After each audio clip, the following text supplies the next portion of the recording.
सामाजिक विज्ञान की कक्षा 8वीं में आप सभी का स्वागत है। आज हम इतिहास की पुस्तक हमारे अतीत 3 इसके चौथे अध्याय का अध्ययन करेंगे। अध्याय का नाम है आदिवासी दिकू और स्वर्णिम युग की कल्पना, tribals Diku and vision of golden age. आज हम इसके प्रथम भाग के बारे में पढ़ेंगे। हमने अध्याय 3 में ग्रामीण क्षेत्रों पर शासन चलाना, इसमें हमने अंग्रेजों के विभिन्न भू राजस्व संबंधी नीतियों के बारे में हमने अध्ययन किया। हमने नील के किसानों का विद्रोह भी पढ़ा और हमने महात्मा गांधी जी के चंपारण सत्याग्रह के बारे में भी पढ़ा। लेकिन आज का हमारा विषय आदिवासियों के जनजीवन पर संबंधित है और उसके बारे में ब्रिटिश ईस्ट इंडिया कंपनी या अंग्रेजी शासन के दौरान क्या क्या नीतियाँ अपनाई गई, उनका जीवन किस तरह से प्रभावित हुआ, उनका अध्ययन करेंगे। See children, in the previous lesson, that is the lesson number 3, ruling over the countryside, we have learned about various revenue policies adopted by the governor generals under British East India Company and British government. We have also seen how the life of the people, how the life of the farmers underwent a gradual change with their policies. We had also learned about the Indigo Revolution, how the farmers were affected by niche indigo cultivation and Rayat indigo cultivation. We had also seen the contribution of Mahatma Gandhi Champaran Satyagraha in that lesson. In the present lesson, we shall be learning about the life of the tribals, the various policies adopted by the East India Company regarding these Adivasis, regarding these tribal people, how the life of the tribal people underwent change during the British rule. So now let us begin our lesson. मैं केवल देह नहीं, मैं जंगल का पुश्तैनी दावेदार हूँ। पुश्ते और उनके दावे मरते नहीं, मैं भी मर नहीं सकता। मुझे कोई भी जंगल से बेदखल नहीं कर सकता। उल गुलान उल गुलान उल गुलान। बिरसा मुंडा की याद में शीर्षक से यह कविता आदिवासी साहित्यकार हरिराम मीणा ने लिखी है। उल गुलान यानी आदिवासियों का जल, जंगल, ज़मीन पर दावेदारी का संघर्ष है। यानी इस कविता के पद्यांश में या इस पद्य के माध्यम से जो साहित्यकार है हरिराम मीणा ने ये एक क्रांति के बारे में चर्चा की है। वो क्रांति जो आदिवासियों के द्वारा चलाई गई है और ये किस लिए, क्योंकि बाहरी लोगों ने उनकी ज़मीन पर, उनके नदी स्रोतों पर उनकी जो दावेदारी थी आदिवासियों की, उनको उन्होंने चुनौती दी है। I am not only the body, I am the ancestral claimant of the forest. Don't book and beat their claims. I can die either. Nobody can evict me from the forest. Ul Gulan, Ul Gulan, Ul Gulan. Titled in the memory of Birsa Munda, this poem is written by tribal author Hariram Meena.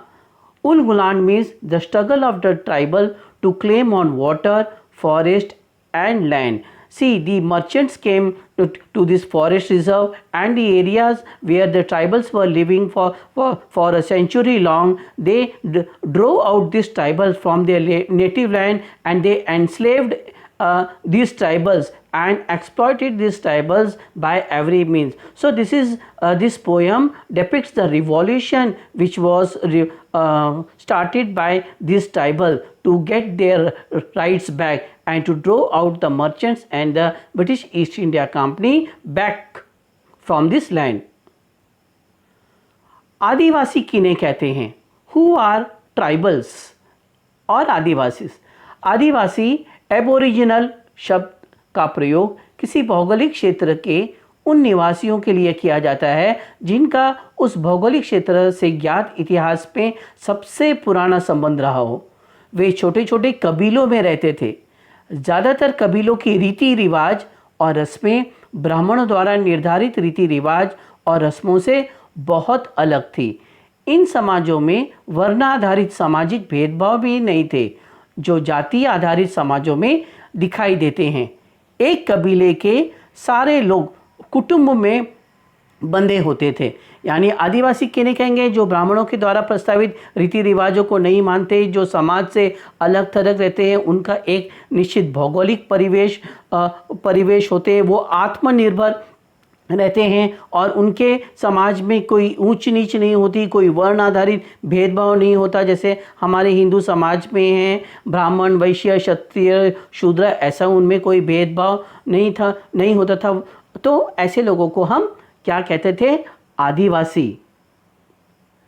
ये देखिए, ये आदिवासी, ये बिहू जनजाति का चित्र दिखाया गया है और ये असम में पाए जाते हैं। Look at this figure image. This is the image of the Bihu tribes which is prevalent in the Assam state of India. Who are tribals or Adivasi? The term tribal or aboriginal is used for those residents of geographical area who have had the oldest relationship in the history known to that geographical area.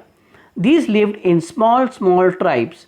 The customs and rituals of most of tribes were very different from the customs and rituals prescribed by the Brahmin. See, in the major civilization which are not the part of the tribal, the society was divided into several castes. Caste was divided into several varnas like Kshatriyas, Vaishyas, Shudras, Brahmins, etc. So there is not caste associated differences which is found in this tribe among the tribal people. There was also no social distinction in this society which are seen in the caste based society. Right now I had explained you, all the people of the clan used to be tied in a family. Means there is no differentiation among one family or the other. All belong to the same caste, same creed, and they have originated from the common ancestors. That's why there is no caste based society. Bharat में अनुसूचित आदिवासी समूहों की संख्या 700 से अधिक है। भारत में 1871 से लेकर 1941 तक हुई जनगणना में आदिवासियों को अन्य धर्मों से अलग धर्म में गिना गया है। जैसे अदर रिलीजन्स, ये एक्ट जो है कायदा 1871 में उनको मान्यता दी गई। एबोरिजिनल एक्ट 1881 में, फॉरेस्ट टाइप 1891 में, एनिमिनिस्ट एक्ट 1901 में, एनिमिनिस्ट इसमें जो सुधार किया गया वो 1911 में, प्रिमिटिव एक्ट 1931 में और ट्राइबल रिलीजन एक्ट 1931 में, ट्राइब्स एक्ट 1941 इत्यादि नामों से इनको वर्णित किया गया है, यानी उनको मान्यता दी गई है। हालांकि 1951 की जनगणना के बाद से आदिवासियों को या आदिवासियों की अलग से गिनती करना बंद कर दिया। तो भारत में आपने देखा कि भारत में लगभग 700 से ज़्यादा अधिक जनजातियां और उप जनजातियां पाई जाती है। The number of scheduled tribes groups in India is more than 700. In India, census conducted from 1871 to 1941 to know about their figures, to know about their numbers, and to know about their specific areas. Tribals have been counted in different religion from other religions such as other religion 1871, Aboriginal Act 1881, Forest Tribe 1891, Animist 1901, Animist again 1911, Primitive 1921, Tribal Religion 1931, Tribe 1941, etc. are described. However, since census of 1951, tribals have been stopped separately. इस मानचित्र को आप ध्यान से देखिए। यह मानचित्र आपको भारत में व्याप्त अलग अलग जनजातियों के बारे में जो है आपको बताता है। हिमाचल प्रदेश में गद्दी जनजाति पाई जाती है। इन Himachal Pradesh Gaddi tribals are found in Gujarat Van, Gujjars etcetera Madhya Pradesh Gond and Baigas, Maharashtra Banjaras, Chhattisgarh Gonds, Jharkhand Santhal, Munda, Oraon, West Bengal Oraon. So such are the tribes, examples of the tribes found in various parts of India.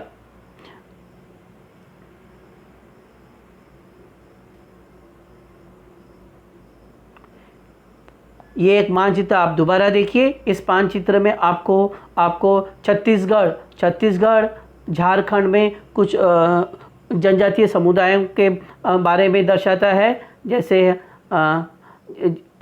Jharkhand में मुंडा उराव दिखा रहा है. छत्तीसगढ़ यहाँ पे गोंड जनजातीय दिखाई दे रही है. मध्य प्रदेश यहाँ पर भी गोंड जनजातीय है. तो ये उनके क्षेत्र है जहाँ पर ये जनजातियाँ पाई गई है. और इसके भौगोलिक क्षेत्र की अगर आप अध्ययन करेंगे या उनकी पड़ताल करेंगे तो आप ये पाएंगे कि ये जो प्रदेश है ये खनिज संपदा से संपन्न प्रदेश है. घने जंगल से घने वन संपदा से संपन्न ये प्रदेश है. और इसीलिए यहाँ के जो स्थानिक निवासियों ने अपना पर्यावास विकसित किया.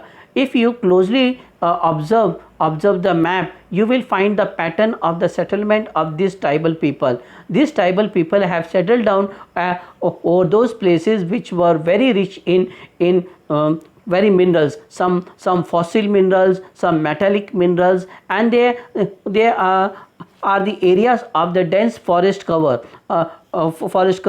And the source of several rivers. So their livelihood completely depend upon the natures. They have developed their concrete habitat over there, away from the habitat of the major civilization.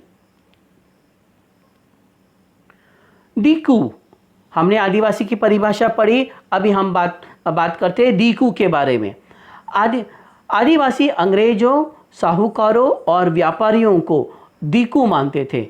यानी अंग्रेज जो कि एक व्यापारी के तौर पर आए थे, साहूकार जो ब्याज पर पैसा देते थे उधार, व्यापारी वो यहाँ से लाभ कमाते थे. तो आदिवासी अंग्रेजों, साहूकारों और व्यापारियों को डीकू कहते थे, जिसका अर्थ है बाहरी लोग.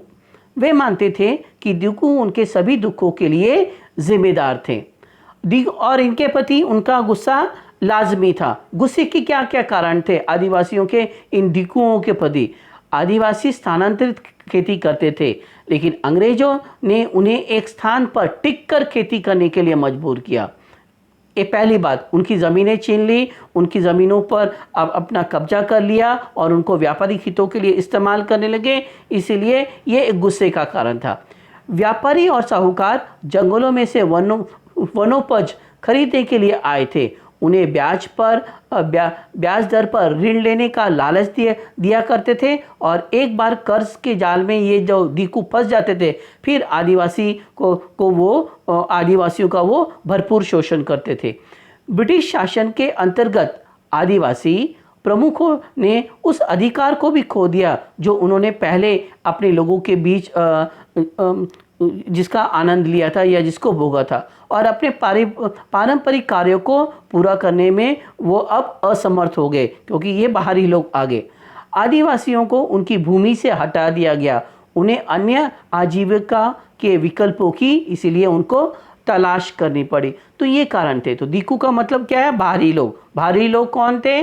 व्यापारी, साहूकार और अंग्रेज. और उन्होंने इनके साथ क्या किया? उनको ज़मीनों से बेदखल कर लिया, उनका शोषण करने लगे. और इसीलिए वे उन्हें अपने सारे दुखों का कारण मानते थे.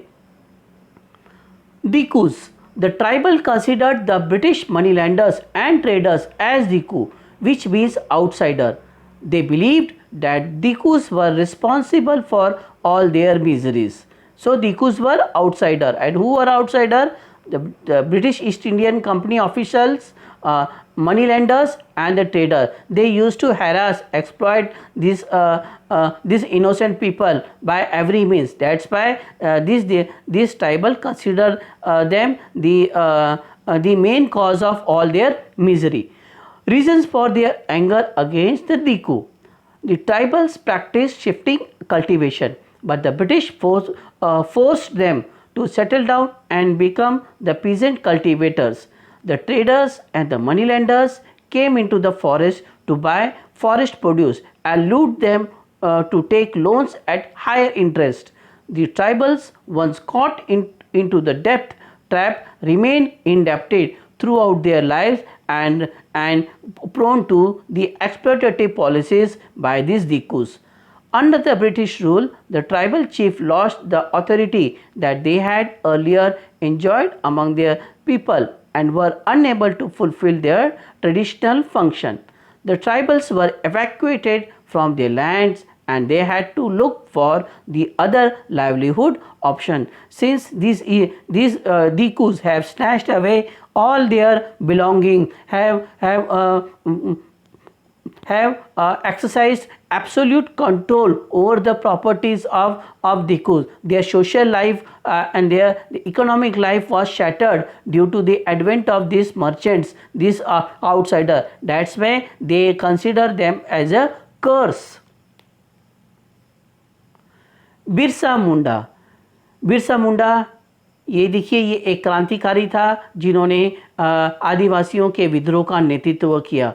Birsa Munda was one of the revolutionary who have led the revolution against these Dikus and tried to console the tribals from their exploitation. Let us learn more about Birsa Munda. Birsa Munda यदि कोई नाम है जिसे भारत के सभी आदिवासी समुदायों ने आदर्श के रूप में स्वीकारा है तो वह है धरती का आबा बिरसा मुंडा. बिरसा मुंडा का जन्म 15 नवंबर 1875 को बंगाल के प्रेसिडेंसी के उलीहातू में गुरुवार के दिन हुआ, जो अब झारखंड के खूंटी जिले में है, और इसीलिए उसका नाम उस दिन के नाम पर तत्कालिक मुंडा प्रथा के अनुसार रखा गया. तो ये मुंडा क्या है? मुंडा एक जनजातीय है जो झारखंड में पाई जाती है, और झारखंड के एक परिवार में बिरसा मुंडा का जन्म हुआ 15 नवंबर 1875 में. और कहाँ पे हुआ? ये उलीहातू प्रांत में. लोकगीत लोकप्रिय भ्रम को दर्शाते हैं कि उलीहातू और चलकड़ दोनों ही उनके जन्म स्थान हैं. उलीहातू बिरसा के पिता सुगना मुंडा का जन्म स्थान है. उलीहातू का दावा है कि बिरसा के बड़े भाई कोमता मुंडा के गांव में रहता था,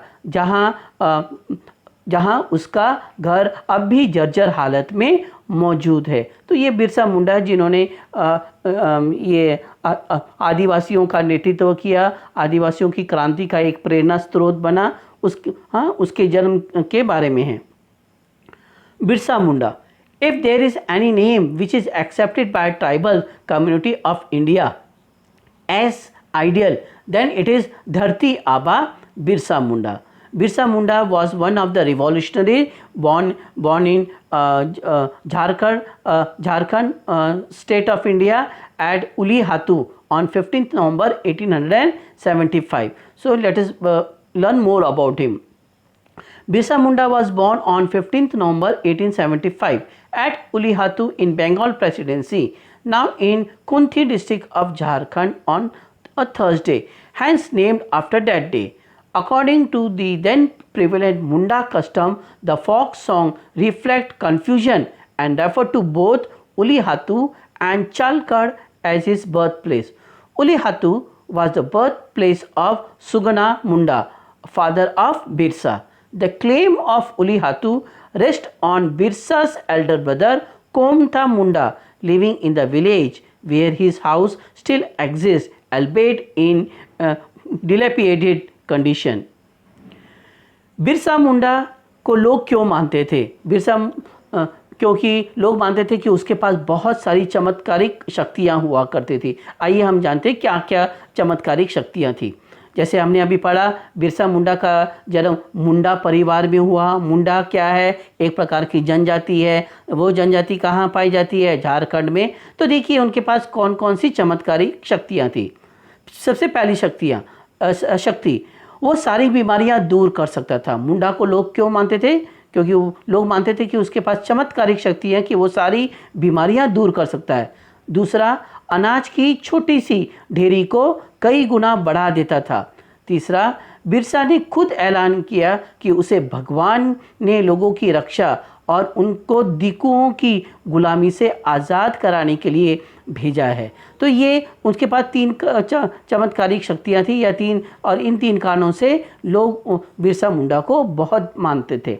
बिरसा छोटा नागपुर पठार में रहता था। झारखंड, उड़ीसा, पश्चिम बंगाल, वो जो प्रदेश है उसको छोटा नागपुर पठार कहते हैं।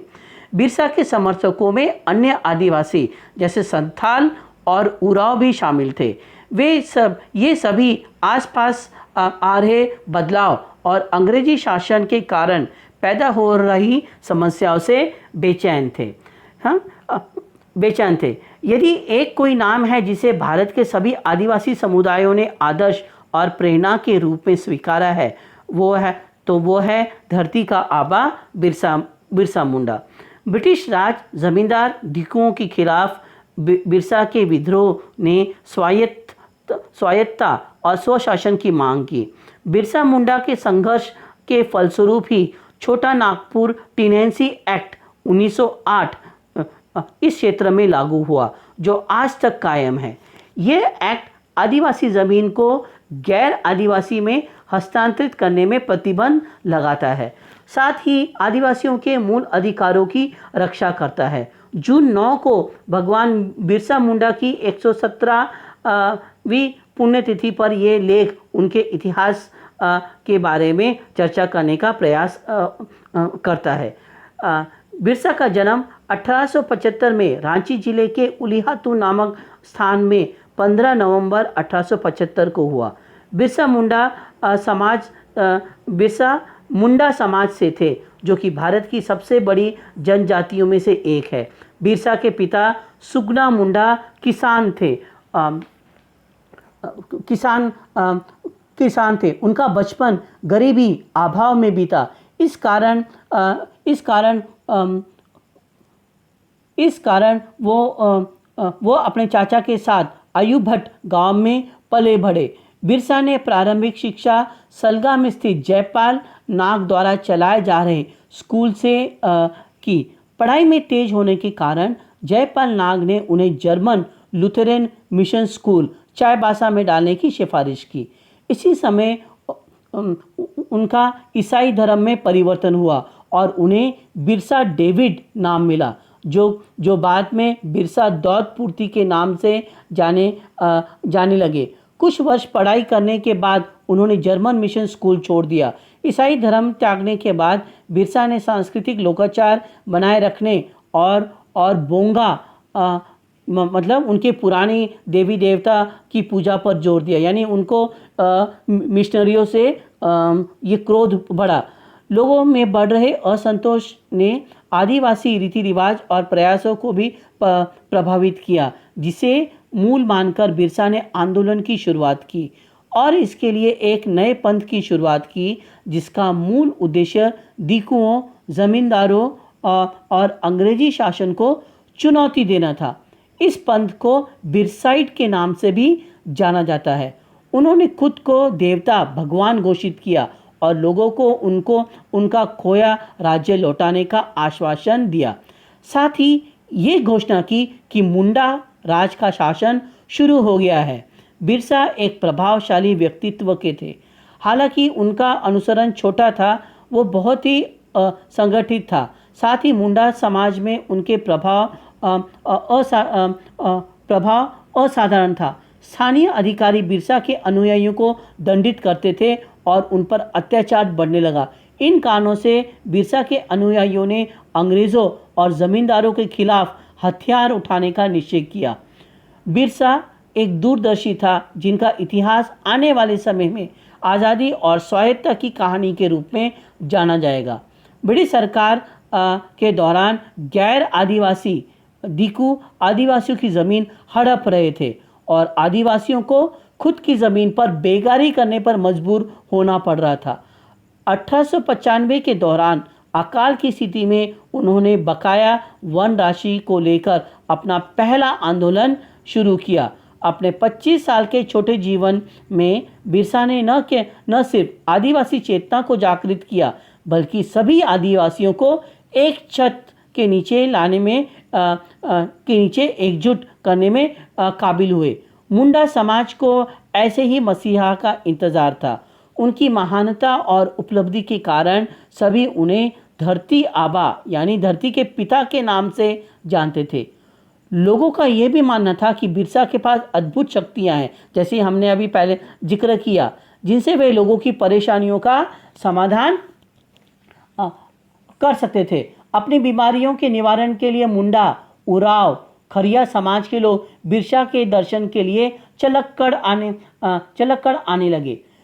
ब्रिटिश काल के में सरकारी नीतियों के कारण आदिवासी कृषि व्यवस्था सामंती व्यवस्था में बदल रही थी, क्योंकि आदिवासी कृषि प्रणाली अतिरिक्त या सरप्लस उत्पादन करने में काबिल नहीं थी। सरकार ने गैर आदिवासियों को कृषि के लिए आमंत्रित करना शुरू कर दिया। इस प्रकार आदिवासियों की ज़मीनें छीनने लगी। वो गैर आदिवासी वर्ग लोगों का शोषण पर केवल संपत्ति बनाए रखने में उत्सुक थे। मुंडा जनजाति छोटा नागपुर क्षेत्र में आदिकाल से रह रहे थे और वहाँ के वो मूल निवासी भी थे। इसके बावजूद अंग्रेजी सरकार के आने पर आदिवासियों पर अनेक प्रकार के टैक्स लगाए गए। इस बीच जमींदार आदिवासियों और ब्रिटिश सरकार के बीच मध्यस्थता का काम करने लगे और आदिवासियों का पर शोषण बढ़ने लगा। जैसे ही ब्रिटिश सरकार आदिवासी इलाकों में अपनी पकड़ बनाने लगी, साथ ही हिंदू धर्म के लोगों का भी प्रभाव इन क्षेत्रों में बढ़ने लगा। न्याय नहीं मिल पाने के कारण आदिवासियों के पास केवल खुद से संघर्ष करने का रास्ता मिला। बिरसा ने नारा दिया, महारानी राज तुंदू जाना औरो अबुआ राज ऐते जाना, अर्थात ब्रिटिश महारानी का राज खत्म हो, हमारा राज स्थापित हो। और इस तरह बिरसा ने आदिवासी स्वायत्तता स्वशासन पर बल दिया। आदिवासी समाज भूमिहीन होता जा रहा था और मजदूरी करने पर विवश हो चुका था। इस कारण बिरसा के आंदोलन ने ब्रिटिश सरकार को आदिवासी हित के लिए कानून लाने पर मजबूर किया और साथ ही आदिवासियों का विश्वास जगाया कि दीकुओं के खिलाफ वे खुद अपनी लड़ाई लड़ने में काबिल है। बिरसा ने लोगों को एकजुट करने के लिए चयनित एवं गुप्त स्थानों पर सभा कराई, प्रार्थनाओं को रचा गया। अंग्रेजी शासन के अंत के लिए अनुष्ठान रखे गए।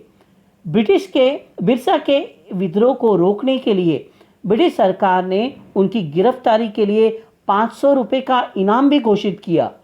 1900 में जब ब्रिटिश सेना और मुंडा सैनिकों के बीच दुम्बरी पहाड़ियों में संघर्ष हुआ, जिसमें अनेक आदिवासी सैनिक शहीद हुए, हालांकि बिरसा वहां से बच निकलने में सफल हुआ और सिंहभूमि की पहाड़ियों में छुप गए।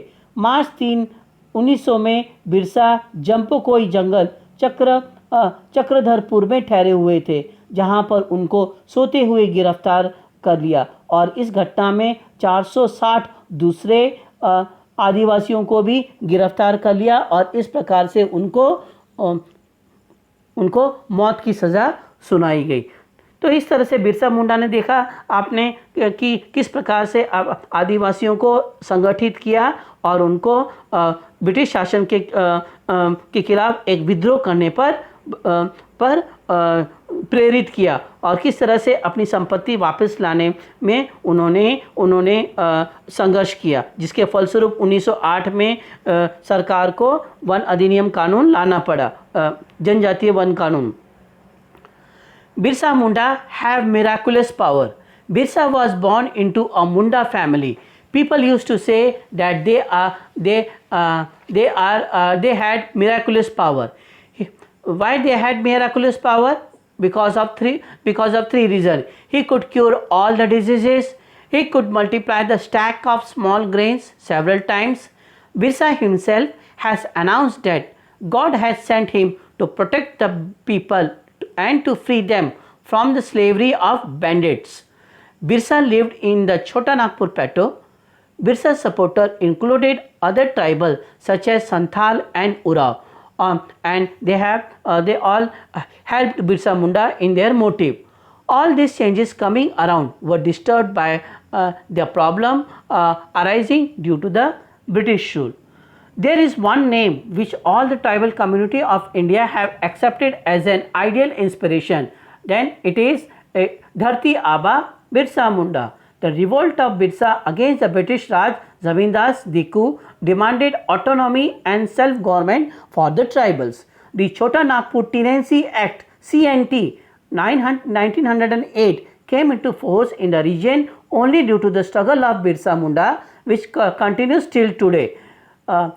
This was the biggest achievement of the Birsa Munda. Through this revolution, Birsa Munda was able to pass a law in favor of the tribals, that is the Chota Nagpur Tenancy Act, in which it is clearly depicted that the first and foremost right over the forest land and over the natural resources of this region lies with tribals and no other foreigners.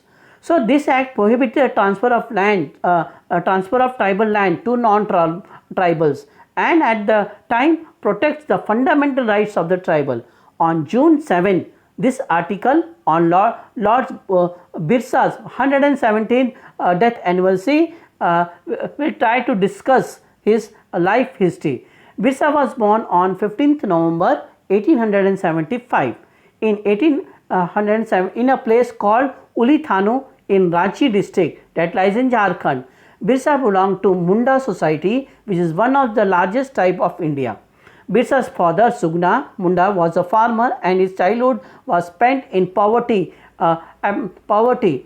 For this reason, he grew up in Ayubatu village with his uncle.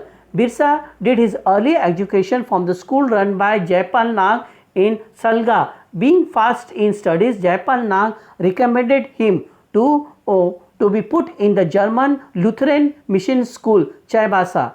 At the same time, he converted to Christianity and got the name Birsa David, which later came to be known as Birsa Daud Purti. After studying for a few years, he left the German mission school. After renouncing Christianity, Birsa insisted on maintaining the cultural ethos and worship Bonga. What was Bonga? Bonga was their ancestral deities of the tribals. The growing discontent among the people also influenced the tribal custom and practices, which Birsa started the movement by assuming the origin, and for this he started a new creed whose original purpose was to challenge the Diku, Zamindars and British rule. This cult is known as Birsite. He declared himself a god and assured the people to return to their lost kingdom. It also announced that the rule of Munda Raj has begun, and Birsa was influential personality. Although he had a small following, he was very organized. Also, his influence in Munda society was extraordinary. Local officials used to punish the followers of Birsa and persecuted them, and their persecution started increasing. For this reason, the followers of the Birsa decided to take up arms against the British and Zamindars. Birsa was visionary, whose history would be known as the story of the freedom and autonomy in times to come. During the British government, non-tribals, that is Deku, were grabbing the land of tribals, and the tribals were forced to become laborers on their own land. During 1895, in the event of famine, he started his first movement with the outstanding forest money. In his short life of 25 years, Birsa has not only awakened tribal consciousness but also been able to unite all the tribals under one roof. Munda society was waiting for such a Masiha due to his greatness and achievement. Every knew him as Dharti Baba, that is the father of earth. People also believed Birsa had amazing power with which they can solve their people's problem. For the prevention of their disease, people from Munda and Urao and Khariya society started coming to Birkha to see Munda's revolution. Adivasi became followers of Birsai, that is a Birsa. Now, movement against the British rule. Due to the policies of the government in the British era, the tribal agriculture system was changing into feudal system. Feudal system is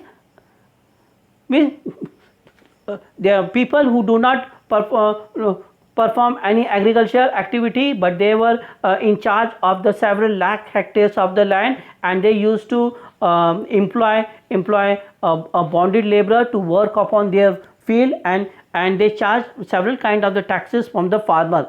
So such kind of the system was known as a feudal system. As the tribal farming system was not capable of producing additional surplus, the government started inviting non-tribal for agriculture. Thus the land of the tribals began to be snatched away. These non-tribal classes were only keen on exploiting the people and maintaining their wealth. Just as we have learned in our last lesson, ruling in the countryside, where the farmers were compelled to sow only the indigo and sugarcane crop and the cotton crop, which was required by the British merchant, the commercial crops, and not their fodder crops. So the same practice was prevalent at Jharkhand also. The Munda tribes were living in Adhikal in Chota Nagpur region and were native there. Despite this, many types of the taxes were applied to the tribals when the British government came. Meanwhile, the zamindar started to act as an intermediary between the tribals and the British government, and the exploitation of the tribals started increasing. As the British government began to hold its own in the tribal area, the influence of the people of the Hindu religion started increasing in this area. Due to the lack of justice, the tribal found a way to fight only with themselves. Birsa gave the slogan Maharani Raj Tundu Janu Abua Raj Aite Jaina, meaning British Queen's rule is over and our rule is established.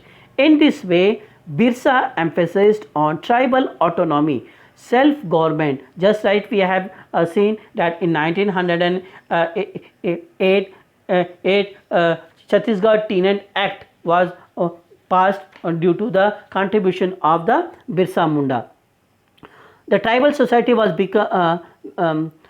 becoming landless and was forced to do wage. For this reason, Birsa Munda movement forced the British government to bring laws for the tribal interest, and at the same time raise the confidence of the tribals that they are capable of fighting their own war against the Diku. जनजातीय समूह किस तरह से जीते थे? How did tribal group live? कुछ जनजातीय लोग झूम कृषि करते थे. अभी झूम कृषि क्या है? झूम कृषि घुमंतु कृषि अथवा स्थानांतरित कृषि का एक प्रकार है. इस तरह की कृषि अधिकांशतः जंगल के छोटे छोटे भूखंडों पर की जाती थी. ये लोग जमीन पर धूप लाने के लिए पेड़ों के ऊपरी हिस्से को काट देते थे और जमीन पर उगी घास फूस को जलाकर साफ कर देते थे. घास फूस के जलने पर पैदा हुई राख को खाली जमीन पर छिड़क देते थे. एक बार जब फसल इससे क्या होता था? इससे ज़मीन की जो उपजाऊपन, फर्टिलिटी बढ़ती थी. ज़मीन काफ़ी उपजाऊ हो जाती थी क्योंकि राख में क्या तत्व पाया जाता है? पोटैश. राख में पोटैश, और वो एक प्रकार का खनिज का काम करती थी. एक बार जब फसल तैयार हो गई और कटाई की गई तो वे कई वर्षों तक परती छोड़कर दूसरे खेत में चले जाते। परती मतलब फैलो लैंड, मतलब उस भूमि को बिना पैदावार के उस पर कोई खेती नहीं की जाती थी और उसको खाली छोड़कर वो किसी जंगल के दूसरे हिस्से में चले जाते थे। ऐसा करने के क्या लाभ है? ऐसा करने से ज़मीन की जो उपजाऊपन है, ज़मीन के जो खनिज तत्व है वो दोबारा से उस पर निर्मित होते हैं, क्योंकि आपने साइंस में पढ़ा होगा नाइट्रोजन साइकिल, ऑक्सीजन साइकिल। तो ये इस प्रकार से जो जो न्यूट्रिएंट्स है वो, यह जो खनिज है वो वापस ज़मीन में आ जाते थे। इस प्रकार की कृषि का अभ्यास उत्तर पूर्वी भारत और छोटा नागपुर पठार के कई हिस्सों में किया जाता था। देखिए, भारत में अलग अलग राज्यों में की जाने वाली खेती के, इस प्रकार की खेती के अलग अलग नाम हैं। आइए हम जानें कि भारत के कौन कौन से प्रदेश में इस प्रकार की स्थानांतरित कृषि की जाती है और उनके क्या क्या नाम हैं। हम सबसे पहले शुरू करते हैं पूर्वोत्तर Bharat. In the north east India the shifting agriculture is known by the name झूम। उत्तर पूर्वी भारत में स्थानांतरित कृषि को झूम कहते हैं। लाइकवाइज बुंदेलखंड, बुंदेलखंड में ये वेवर और दहियार के नाम से जाने जाते हैं। In Bundelkhand shifting agriculture is known by the name Bewar and Dahiyar. Bastar, at Bastar ये दीपा के नाम से जाना जाता है। It is known by the name Deepa.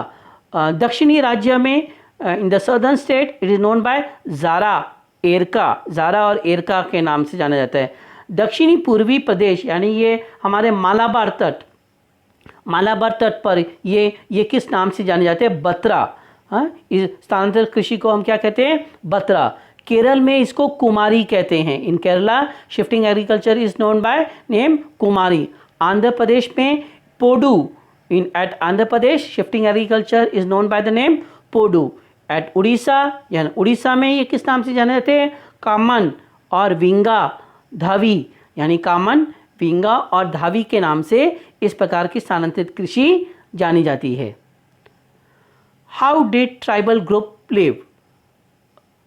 Tribal people use to cultivate, use to practice zoom cultivation or the shifting cultivation.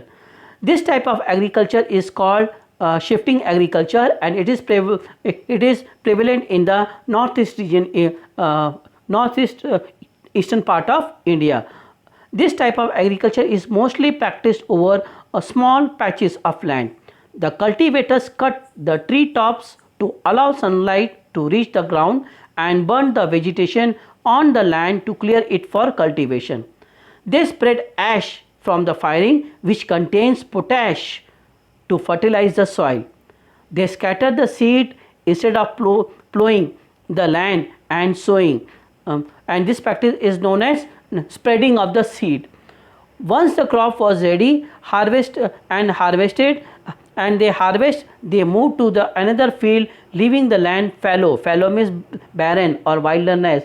Means after harvesting the main crops and after decreasing the fertility of the land, the peasant used to leave the abandoned that land and move to the interior part of the forest in search of another land, and in the interior part of the forest they again cut down the big trees, cut down the branches of the trees, burn them, and whatsoever ash is generated they spread over the land. They practice the agriculture so long as the fertility of the soil remains intact, and after decreasing the fertility of the land they again go to the another deeper part of the forest. So there was no foundation, there was no foundation for the tribals to practice such type of the agriculture.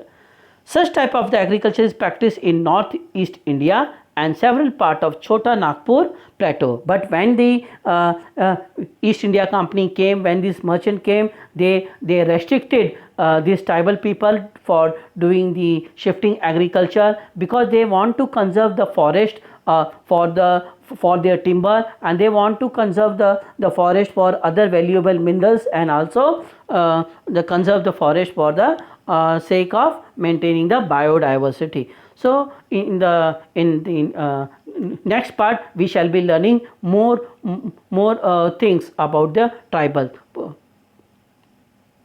Thank you. अभी तक हमने जो पढ़ा उसके मुख्य मुद्दों को आप एक बार दोबारा से आप पढ़ लीजिए। ये भाग समाप्त करने से पहले आपसे एक दो मैं प्रश्न पूछना चाहता हूँ।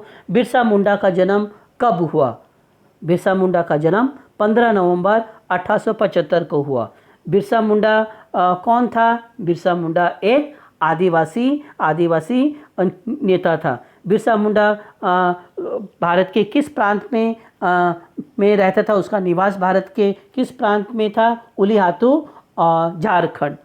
तो इस पाठ के मुख्य मुद्दों को आप अपनी होमवर्क नोटबुक में लिखिए, इसको याद कीजिए और इसकी तैयारी रखिए। धन्यवाद।